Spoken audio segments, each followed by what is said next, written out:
বিসমিল্লাহির রহমানির রহিম। আসসালামু আলাইকুম। আজকে আমি আমার মায়ের হাতের রেসিপিতে ইলিশ মাছটা রান্না করব।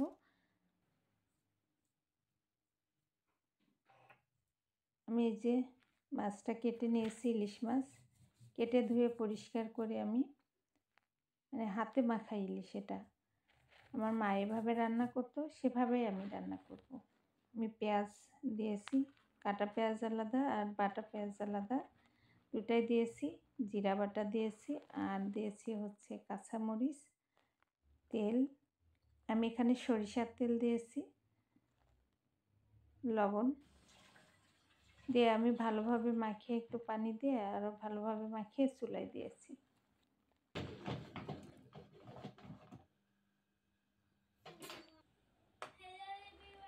আমার কাছে মনে হলো পানি একটু কম হয়েছে, আবারও একটু পানি দিয়ে নিলাম। আমি কম হয়েছে বলতে আমি বাটনা হচ্ছে বেটে দিয়েছি, আমি ব্লেন্ড করি নাই। আজকে আমি শিলপাটায় বেটেছি, বেটে তারপর দিয়েছি। আমি শিলপাটায় যেটা ছিল সেটা ধুয়ে তারপর আবার দিয়ে দিয়েছি।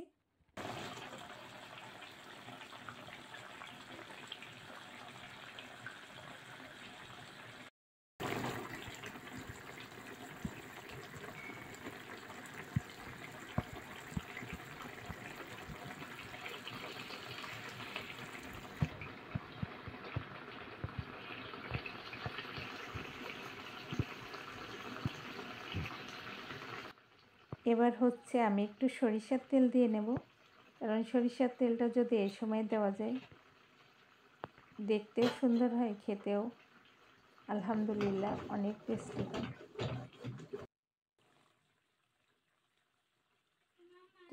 হওয়ার যে একটু আগে দেব তা না, যখন মাছটা প্রথমে একটু দিয়েছি, দেখব যে একটু সিদ্ধ হয়ে এসেছে, ওই সময় আমি কিন্তু দিয়ে নিয়েছি। আর দেখলেই তো বুঝতে পারবেন যে আমি কোন সময় দিলাম। এবার আমি এই যে ঢাকনা দিয়ে ঢেকে রাখবো, যে দেখুন। আর কাঁচামরিচ দিয়ে নিয়েছি, ইলিশের সঙ্গে কাঁচামরিচের ফ্লেভারটা কিন্তু হওয়ার আগে দিলে আলহামদুলিল্লাহ অনেক ভালো লাগে খেতে, আর দেখতে তো মাশাআল্লাহ অনেক সুন্দর হয়। আর আমি ইলিশটা কাঁচামরিচ দিয়ে রান্না করি। আর এই যে আমি ভাত দিয়ে খাবো, এভাবে আমি খেতাম মা দিত যখন, তো সেভাবে আজকে খাবো। আমি আমার দেশের ভাষায় কথা বলি, বুঝতে অসুবিধা হলে অবশ্যই আমাকে বলবেন।